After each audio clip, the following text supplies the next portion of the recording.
everybody. I'm not gonna lie. I'm kind of starting this in like a solemn state, bro. I would twist the fucking phone if we didn't just like perfect the thing. I don't know. It looks cool, but yeah, my screen is fucking blue. It says automatic repair. I don't know what the fuck is up with it, man. It's kind of sad. But we have Bellie here in the building. Let's fuck that bullshit. We got Bellie. Shout out him. What would you want to shout out, like your Instagram or just like? Yeah, it's at Bellie. So BELLIE .707, and that's my Instagram. There we go. I got a couple songs. It's Bellie BELLIE . It's on all streaming, all like music platforms. So Yes, sir, bro. Shit, Fucking Donald. Oh, let me put this shit more to the side. It's fucking. You know he's speaking Japanese. Is he actually? Yeah, because I got him from Japan, and that's why you can't understand him. But it's crazy. He still has the same voice. Yeah, that's it. Ain't that a bitch? And his eyes are the same. Oh, fuck. In the fucking podcast. That's low-key a clip, though. That's low-key a clip. That's funny as fuck.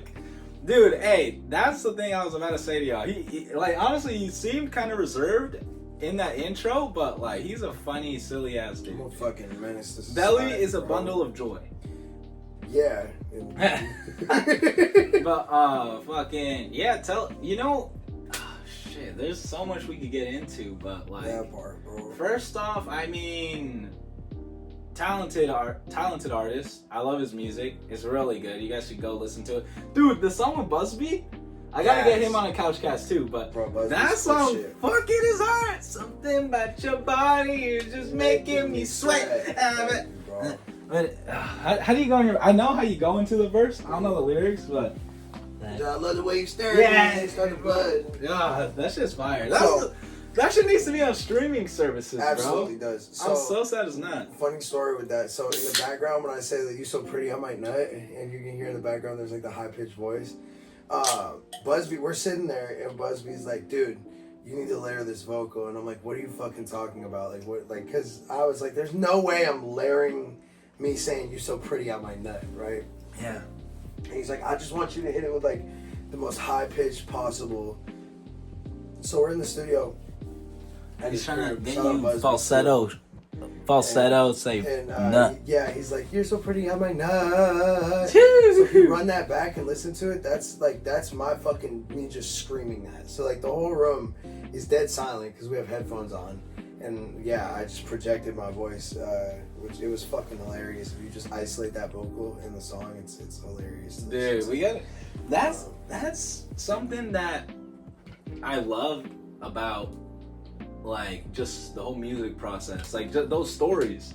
Like that's kind of why I wanted to watch Michael, because I want to see if there's any like cool stories that they have about like songs, like you know the in Beat It when it goes right? Yeah. Apparently he found that sound because like something fell off a shelf onto like a drum or something like that. No and he's shit. like, I want that sound. He's like, that's the exact sound I want. No kidding. Right? And it's like, just shit like that's cool. So like, now I want to hear you screaming nut. Dude, I'm sure I could hit up Busby and get him to send me like the little stem of it.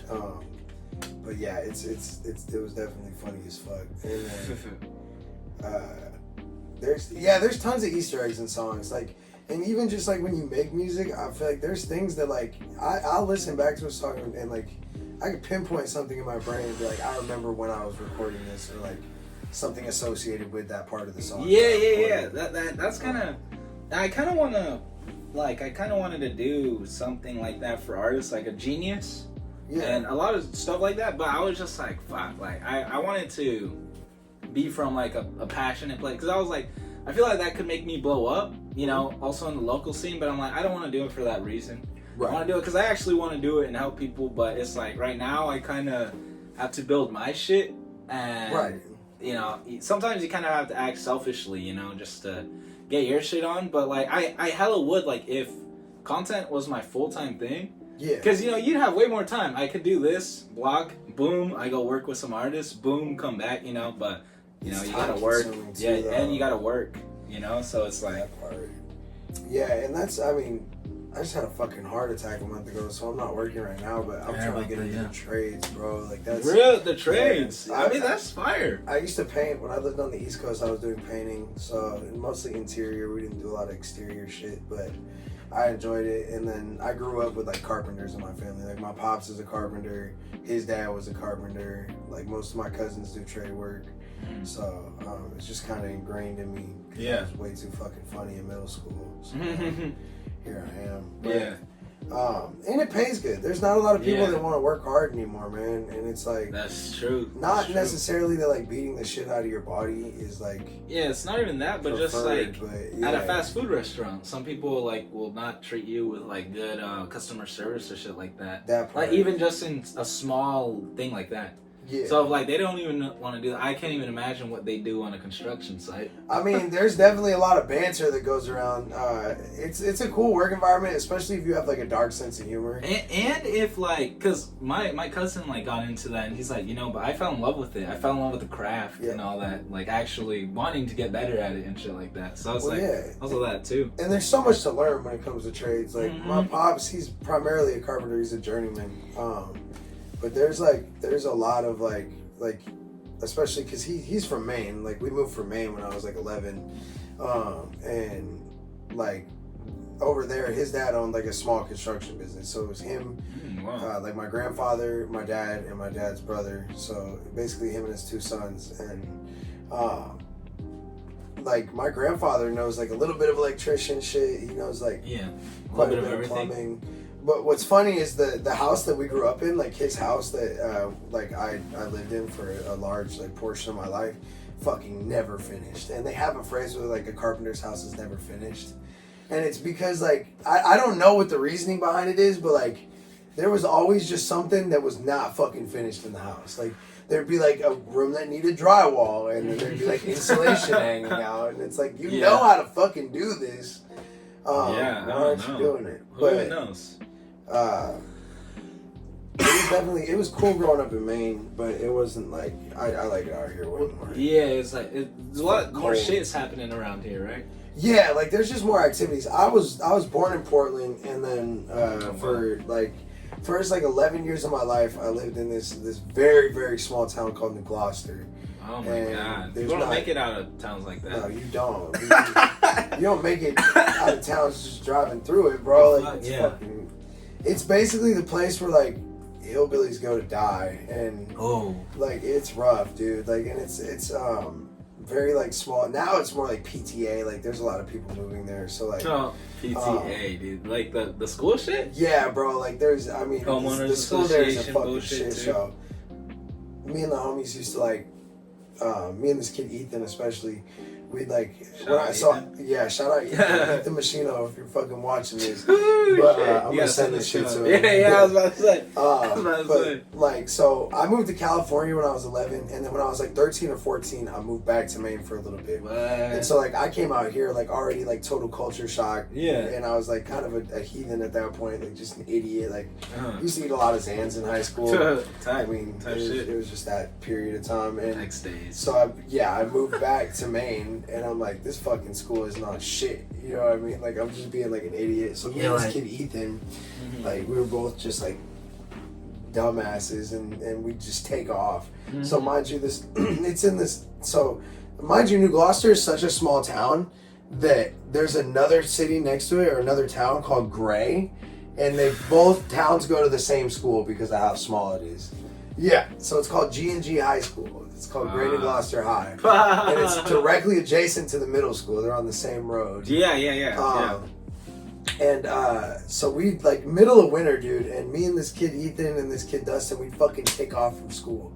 And it's not like out here, like, you know how the schools have, like, these separate classrooms? It's just, no, this is one giant building. So we're just, running out, like, middle of class, like, taking off, trucking through the snow. We ended up behind the dump one time, like in the landfill, like looking through old cars and shit.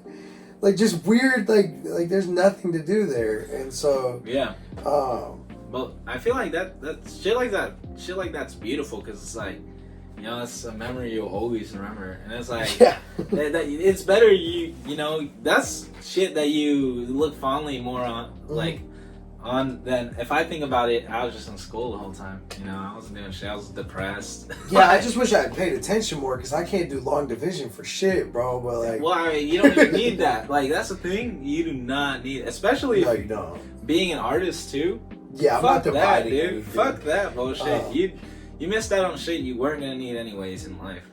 That part. And so, fuck, what was I gonna say? Oh, there was another time. So my grandfather, obviously doing construction and shit, he built a lot of camps on this lake called Sabbath Day Lake.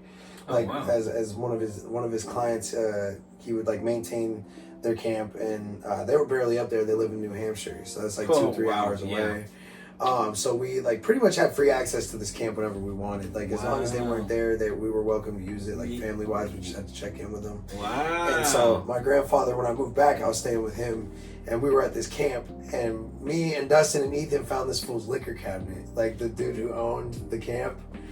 And mind you, this is the middle of winter, so Sabbath Day Lake is completely frozen over. Like, you can walk on it; it's safe. Like, you got a lot of ice there and shit. And so we're just dumb high schoolers. Like, we're freshmen in high school, like not even knowing what we're getting into, just pounding like bottles of like we mix How so do you even hard. do that? How do you like, drink that shit? I don't even know. And my grandfather, he's 50% Penobscot, so my homie Dustin, like, my grandfather's passed out, bro. He's in bed, like he's an old fart. He's in bed. We're down there drinking, and Dustin drops like literally, I swear to God, like a drop or two of whiskey on the floor, and he's like, he like looks at me and Ethan. He's like, oh shit, like what, bro? Like, wipe it the fuck up. And he's like, his grandfather's native. He's gonna know. No. Because he dropped the whiskey, and I was like, he's not fucking Spider-Man. Like, he's not. You know what I mean? And so, but anyways, needless to say, we continue to get like plastered throughout the night, and by the end of the night, we're like down on the lake, like drunk as shit. We brought a blanket down there. It's like the middle of winter. I'm with no shirt on, soaking wet, bro, on the fucking ice. God. Like, just hanging, and we're all just drinking, looking up at the stars. Like, I fucking love you, dude. Dude, yeah, no. So there's memories like that where I'm like, yeah, that was cool. But like, and yeah, there was like a school dance that night. We decided to just skip it and drink all this dude's expensive liquor. And I don't think anybody ever found out, but I feel like it's hard to not find out when all the liquor is gone. I mean, I think those types of people like don't even give a fuck. Like, when they're so wealthy and all that, I mean, they probably, you know what? They might have not even gone down to that place to check on the liquor since. But and then same night, so the homie, it was Ethan. So shout out Ethan again, bro. He's throwing up. This is like a fucking story that we have, like, we still reference it to this day. We'll just text each other and be like, eat this bagel or you will die, right? And so, like, the background on that is Ethan starts throwing up. And I'm, like, just, like, completely, like, hysterical. I'm like, oh, my God, he's got alcohol poisoning. Like, I'm just not, like, really aware of the fact that he just drank too much. And so I, like, waltz into the kitchen, bro, and, like, grab this bagel, like, this package of bagels. And I come into I didn't even take the little tab off. I, like, ripped the top off. I fucking walk into the bathroom. I'm like, Ethan, and I grab him by his shirt. I rip one of the bagels out and I rip a piece off and I go, eat this bagel or you will die. And this fool just starts laughing his ass, like mid throw up, just like, and like, oh, it's so fucking funny. So yeah, I had a lot of good times in Maine, but overall, it's just not the place I want to fucking spend my life. There's not shit to do there. Like, I have a lot of family there, which is cool, but like, I mean, shit, bro. If you're gonna, I feel like especially if you're gonna pursue something like music, like you have to be in certain areas. Yeah, I mean, with technology, it makes it more easy. Yeah. But it's, I mean, you can't fucking network with people in Maine. Like, definitely there's like 4 artists, my cousin being one of them, that like have decent music there. So like, yeah, it's definitely a trip, bro, and like, it's just a completely different world out there. Damn. Yeah, no, I bet it's. I feel like you'd go crazy in a LA area. I think LA would be cool. I think you gotta just build up just like a shred, like even a little bit of clout, because people cling on to that. Yeah, absolutely. I think, but even then, I feel like you'd still be fine. I feel like if you went to a skate park or some shit, found people, I feel like you could easily connect with some people though. But well, like, do you think here has like potential to spring you up? I would say definitely. But like I said, technology is like super helpful when you have social media. Like, true, all those tools at your hands. Like, that's doesn't matter where you're free from. marketing. You know what I mean? Free publicity. But obviously because of that, like music and shit like that, when it comes to content creation, it's like it's such a flooded market. Like you absolutely like you have to have that like the what or the why or like whatever's gonna make you stick out. Yeah. That or you just have to be absolutely like diligent as fuck. Yeah, with, and keep on going. Yeah, But also, like, bettering. I mean, that's the thing though. That's like goes without saying. I mean, if you keep on doing it consistently, you're bound to get better. Well, yeah, you can't remain complacent. I feel like with this shit. Yeah, like, you if have you're to not work working on harder. your craft while you're putting shit out. Like, then that's just gonna be the same thing. People don't watch the same movie over and over and over again. It gets boring, you know. So you have to constantly be kind of like switching a little shit up. I think I love Santa Rosa's music scene. Like there's a lot of artists. Obviously Trey's my boy. Dude, yeah. That's definitely. my fucking dog, like from the Sandbox, bro. Like I've known that fool since we were like, I think I was like 17 or 18 when I met him, so he was like 19. Yeah, and so me and Trey, our whole fucking friendship for the first 3 years was built off of a lie, bro. So that sounds crazy out of context. So I posted a beat on my Snapchat story, right? And I was like, if you can guess the sample, fucking, I'll give you the beat for free. This fool hit me up and he's like, if Loving You Is Wrong by David Ruffin, stop fucking playing with me. So he pulls up, we record, we kick it, we end up being hella tight, you know, like, and things transpire, we end up being hella cool. And I find out like just like a year or two ago, and this was like 5 years ago, that fool fucking Shazam the sample. Nah! I swear, bro. That's funny as fuck. I swear, bro. I was pissed. That is funny as fuck. I was like, you never even told me that. Like, I wouldn't even been mad, but you just, like, he's like, I kind of just forgot to mention it. And I'm like, that's a pivotal detail of, like, how we fucking met, bro. Like, and so, I think that's so funny. That's in character. That's like, he That's would do that track, too. yeah. Like, he would do that too. That's so funny. Yeah, and so, and when me and Trey have songs, like, that are just, like, we had one called Candy Rain, and it was, to be honest, not our best work. Really? The song, yeah, it's just me and Trey passing it back and forth. And the first line is Trey, the beat drops, and it's a Candy Rain sample. So fucking, do you ever, that song? And Trey just goes, bitch, where the motherfucking coochie at? Like, that's how the song starts. And it was just one of those nights. I used to have a studio in my mom's shed in Runner Park. We had a shed in her backyard. And I got like all these soundproofing panels. Like there were these acoustic like ceiling tiles. Yeah. Like the ones you'd see in like an office, like those square ones. But they were acoustically like treated or whatever. Wow. So we put them all up over the wall. I had like a corner desk basically. I used to have like it was a pretty sick setup. Yeah. And but I mean I was a menace. Like we just have friends out there we just go out there and get plastered, dude. And, like make music. Oh, and so that was one of those nights where I was like, this is awesome. And then I like used some like shittily produced AI cover of like it was like candy. It looked like a Candyland.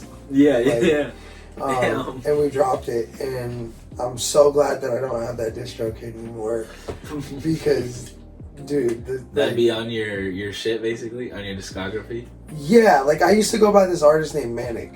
Man, I heard about it. He told me about that. I used to go by Manic, and then I changed it to Bellie because like a couple of my homies started calling me Bellie, and being from the East Coast, that's like a super like big, like it's an East Coast ass movie. And so that's where I got the name. It's got like DMX in it. It's got which movie was it again? The movie Bellie. So it's like an old Bellie. Wait, what? So then you ended up naming yourself after that? I didn't name myself. Like a lot of the homies started calling me Bellie, like that I was kicking it with at the time, and I was like, man, Manic just seems fucking outdated and immature. Like I'm gonna change my rap name to Bellie. Like you evolved, bro. You genuinely evolved. And yeah, and when I was like. When I was younger, it seemed hella cool, but then like it was Manic with like an exclamation point, and I was like, "This shit's fucking stupid, bro." Like, it's kind of cool though. That's kind of cool. And I feel like Bellie just fits my like my voice, like my entire style, like definitely, gritty voice, bro. And, yeah, I don't wanna just like, cause I love making music. I made music since. Don't tell me that's my little brother. Dude, we're podcasting, Nando. What do you want? I was gonna. It's cooked. My piece Say is what's cooked. up. Yeah, what's up? Say hi, podcast. Hi, couch cast. That part. Yeah. Incorporation. Yeah. Ask for pizza. For pizza. Bro. You have some after the podcast, man. I'm sorry, bro. I don't got you. Sorry. He's pissed. Bring him his fucking pizza. Fuck that. Dude, my freaking I'm trying to just turn off this PC real quick. I'm tired of seeing that blue screen. Yeah, it's like ruminating in your brain at this Yeah, point. I'm like, fuck you, man. Like, shut the. I'm like, I get it, PC. Just turn it off. Alright, okay. But, fuck. Oh. I'm not gonna lie, that's adorable though. That feels like how much a pizza. Yeah. But, I'll get him something soon. I'll get him something. Oh, yeah. But, starve him just for interrupting the podcast. You're going to bed hungry. He knows we're on to business, dude. He knows we're on business. But, It's coming in to remind you need a new PC. real quick. Actually, you know what? Why did Trey do that? Why did he just have it? I don't know. I think he just wanted to beat, but didn't want to, like... fuck He it. didn't know what the fuck... Nobody was going to guess the fucking sample. Like, Yeah, he's like, fuck. this shit's from, like, 1976. That's so funny. I actually did not expect him to do something like that, but that is bro. silly. That is so funny. And he didn't even tell me until, like, that's the part that I think is hilarious is, like, how do you not tell me for, like, years, bro? I genuinely would have been like, nah, I don't think to him it seemed like a big deal. No, it wasn't. Like, it wasn't even, I yeah. wasn't, like, mad about it either. Yeah. I was just like, are you fucking kidding me? Like, Yeah, it's like you you forgot to- could have told me this. Yeah, you like- could have told me this. Yeah. and then, so, me and Trey, we used to just go to, like, functions and, like, freestyle. Like, hella hard. That was our thing. And then the boy Malik, too, he'd pull up Big League 317. He'd pull up. And Big then our league. homie Big league. Yeah. our homie Casey would pull up, too. And we just, that was our thing. Like, we were, like, if we were pulling up, we were freestyling, bro. Like, that was our shit. And then, like, I'm the only one who, like, never lived it down. Like, everybody else is, like, freestyling scares the hoes. Like, they kind of figured it out. I'll still pull up and just, like... I love fucking freestyling, bars. dude. That's It's just fun. fun. That's just fun. Some bars will scare hoes though. Absolutely, especially when I'm spitting, bro. Like, I'll be out of pocket as fuck, but... That's the music is the window into the soul, you know? Absolutely, and That's what I sometimes think sometimes. scares the soul out of you, but... Yeah. You find a truth that you don't want, but... Yeah, that part. It is what it is. But yeah, like, I have videos of, dude, like, me and Trey, like, just hella young, like,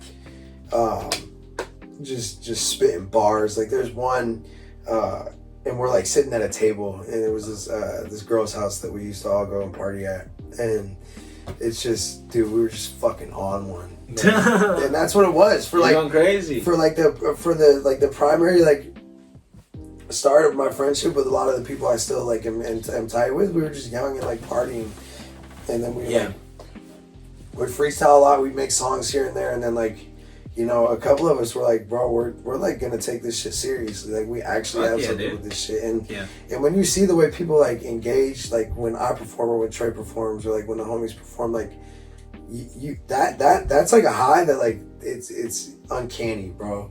Like, when I perform, when I perform and people, like, reciprocate the energy that I'm giving out, like, they get hyped with me, like, that shit is, like, it's impeccable, bro. Like, it's amazing. It's just, like, it's different. It's it's like no other feeling. And then, like, it's almost like this embrace of, like, you know, especially I feel like we live in a world where, like, people are judged so hard that when you feel that much embracement or whatever the fuck it's called from, like, people, like, it just, like, produces it's like warm. It feels like, warm, right? Well, like, keep going. Yeah. And so, exactly, like, and I always enjoyed that. I'm kind of an attention whore. So, dude, like, same, bro. yeah, and so, like, when people started, like, I'm like, people actually fuck with this. You know what I mean?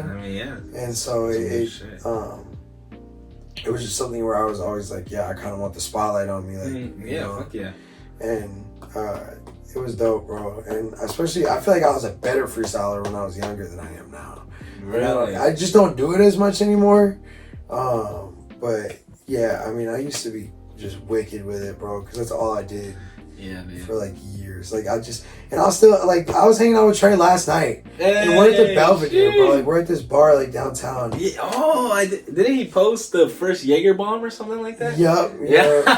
I saw that shit. So he did a tequila bomb last night. Oh my god. Which is I don't even know what it is, but it's like tequila and then like some sort of like liquor or some shit. Probably yeah, like he a beer just or drink. how old did he turn? That fool's like 23. Yeah, okay, 23. Because I just turned 22 on the 14th. So what, this month? Yeah. Yeah. But yeah, I was like, fast. we're like hanging out in the bar, and I'm like, Trey, like we should go to the car to freestyle. And he's like, no. Oh, okay. no, he did. Well, yeah, because we were all just having a good time. But like, I get like, it's weird because I'm like this. I'm a very introverted extrovert. Like, I love the like being out and being in public and like hanging out. It's around certain people though.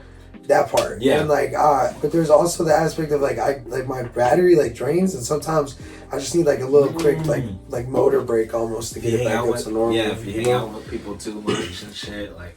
Yeah, exactly. Like if you hang out with them one night, you probably couldn't do it again another night. Well, I could, but like I will get like I do get like a sense of irritability after a little bit, and it's nothing against people I'm hanging out with. Yeah. I'm just a cunt. Like yeah. It's not personal. Sometimes it's like that. Sometimes it's like that. Mm-hmm. I'm allowed to cuss, right? I mean, a little bit too late, but nah, I don't give a fuck. This shit is not getting monetized. We say fuck on this podcast. Fuck yeah. But yeah, I have a whole, okay, what was it? I wanted to tell you a fun fact that, I want to ask you, do you ever, just catch yourself, freestyling in your head? Absolutely, especially when I write. Like, if I'm writing lyrics, it's almost like a constant, monologue in my head. Because as I'm reading the lyrics, it's in a sense, like a freestyle for me. That's the way I write. It's like, I have one, say I have a line written down. Mm-hmm. I'll sit there and be like, da da da da da da, right? And I'll spit that line. Yeah. And then I'm like, because of how much I did it, I'll just, kind of find, another word that rhymes and then maybe write off of that, or I'll have a whole nother line that, I think of. That you'll try to build it off of? Yeah, absolutely. Yeah. And, but I hella do freestyle in my head, especially, there are certain songs where I'm just sitting there and I'm like, oh, I would murder this shit. You hear somebody else's song, you hear the beat, you're like, fuck. I get this crazy sense of, on envy, this. bro. Yeah, fuck. This and shit. then they don't do shit on it, and you're like, oh my That's the god, worst. you sold. You fucking, this amazing beat, and you didn't do shit on it. Wow. Yeah, no, there's quite a few songs like that. I like Joyner Lucas, for example. He fucking remixes a lot. He did that Gucci Gang remix. Yeah. Oh yeah. Because that's a fire beat. That is a fire ass beat. He Gucci Gang, Gucci Gang, Gucci Gang, Gucci. And then Joyner comes through and just fucking destroys the beat because there's so many beats that I feel like these instrumentals they're amazing. Yeah. And you just have somebody barfing on the beat and it's that's definitely. It's not really worth it. Is it cool if I make him that pizza real quick? Absolutely. You want to cut it and then we'll. Yeah, I'm gonna pause it real quick. Pizza is in the pizza's in the freaking toaster oven. Yeah. Dude, what do you I want to steal this fucking pizza. It's pretty good, dude. It's pretty good. Take that shit, bro. No. I know. Dude, imagine. Eye contact with it too. Nah, this is what you get. No, I'm just kidding. That's so Seems funny. like a good kid. Nah, he's cool. He's alright. He's not bad. I want to ask. Oh, yeah. I asked about the freestyling shit because low-key I always freestyle shit that I think would sound good in my head and yeah. I make beats in my head too. I beatbox the shit. Then you know what's crazy? I found out that's what fucking Michael Jackson did. But when he'd do that, he'd always write it down or record it.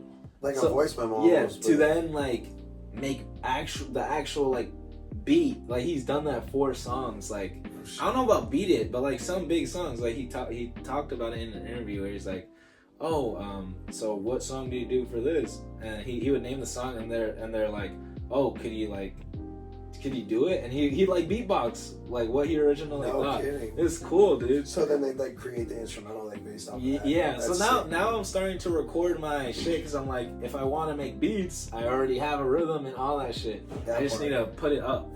I actually kind of want to show you some beats. I wish I could show them on the PC to get your live reaction. but they switched up. Yeah. They switched up they on fucking us. switched up on us, bro. I might pause the shit to show you. Is that cool?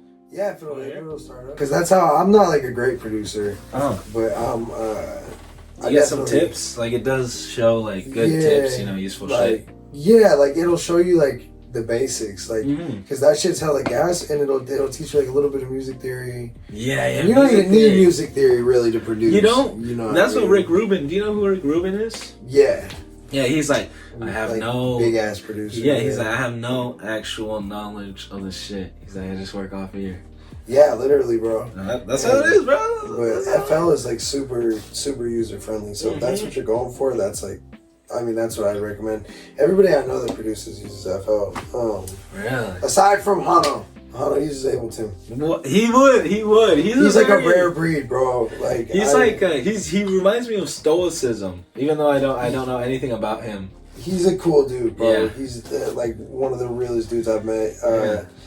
Anytime that I've needed like advice, he's given like fucking stellar advice. Yeah, he's definitely had some experiences and just overall like a really good guy. But he uses Ableton, and I've told him many times I fucking hate Ableton. Why do you not like it? It's just not like my style. Like FL is very like quick, like right click, left click. It's very user friendly. Ableton is the same way, but the learning curve for Ableton is like this. Bro, like, why is that? I've never even seen Ableton. It's just so technical, bro, and like it's like from what I've heard from like my college professors, it was like it's industry standard for like production, but I know like like a plethora of people. They use fucking FL to produce, and they're wicked with it because FL has third-party plugins and shit like that. Yeah. And it's pretty sick. But yeah, dude, it's I like FL, and you can record on FL too. So it's like if you get the like even the producer edition, it's like $200, and that's what I have. And most of the plugins that are on there work well. And then anything from there, you're going to want to get third party anyways. Like if you're talking like VST instruments, shit like that, like most people outsource for shit like that anyways. So VST, wait. VST is like a type of plugin. So like instrument plugins a lot of times are like, so there's AU plugins, which is audio unit, I think. Yeah. And then there's VST and VST3. They're just different like drivers essentially for plugins. But like the most instruments that people use, they'll get from like different brands, and then they just load them into FL. So like for example, like Omnisphere is like a super like it's expensive, but it's like a goated synth plugin, right? Wow. And like that shit is not made by Image Line. It's made by like Spectatronics, which is like a completely different company, but you can put it into FL and it works. Same with like Ableton, FL, Logic. Like you can use it. Yeah, it's just a tool, right? In there. It's really a tool. But like you can learn so much on FL if you just put like a little bit of time into it too, because of how user friendly it is. I feel like it's definitely. I mean, you can just hop on and make a beat real quick. Like, that part, like I have friends who can make beats in like fucking 30 minutes, and it's like fire. And those two that I made were all like in the span of 30 minutes. Exactly. That is like you can easily put some shit together. Well, yeah, and if you if you really want to like pursue that, I feel like you could definitely do something with that. Because if you like you seem like you have like an expansive, like you listen to a lot of different music, so that like that type of influence is like really good for production and music. I feel like you have to have like an open mind with shit like that. My pizza's ready. All right. I'll take it out for you real quick, bro. Sorry. Yeah, I'll just go get it real quick. We're gonna end it here. Y'all. It was an amazing episode with Bellie, bro. This shit was cool as fuck. Yeah. Happy to get to know him better, because we haven't even spoken one-on-one for real. I mean, just on like a call. Oh, SNS, no, like Saturday Night Spotlight. Yeah, we did talk for a little bit. But yeah, it was really cool getting to know him. Like it was sick as fuck. I'm happy to have you on, and you're welcome anytime as well, bro. Happy to be here, bro. And we gotta get you and Trey on the pod, because that shit would be so fucking Oh, we hilarious. can drop so much more. Dude, that shit would be awesome. That shit would be awesome. But yeah, we also gotta get more. We're gonna get him on another podcast episode, of course. More time. There's so much we could go into, but it's getting late, y'all. It's getting late. Do you have anything you want to say or shout out at all? No, just thank you for having me, bro. Shout out Fussboi. Shout out fucking Trey. Shout out Trey. Everybody in the Santa Rosa music scene. Yeah, I'll catch you guys on another episode. Yeah. Yeah. All right. Have a great day, and a morning, and a night. And I'll catch you on the next one, man. Peace.